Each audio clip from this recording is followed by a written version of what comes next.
دعا بکن که از لیست بندگی حذف نشوی.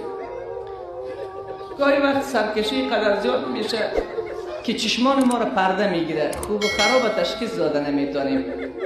گناه خود را گاهی وقت فکر میکنیم که ما دیگه کار ثواب میکنیم.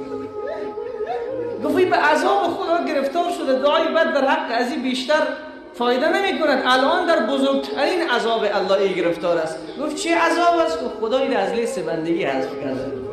بعضی ها چی میگن؟ ما گناه کردیم نشد، عذاب نگرفت دامن ما را. خیلی گناه میکنیم. علما میگن نماز نخوندی رسوا میشی، قتل کردی رسوا میشی، زنا کردی رسوا میشی، همه رو ما میکنیم. اما از پیشش پرسان که جوان نماز میخوانی؟ تو شاید بگنی نمازت هم نمیخونم. و پس برش بگو بزرگترین عذاب خدا و گرفت خدا این است که به تو اجازه نداده که سر به پیشگاهش خم بکنی.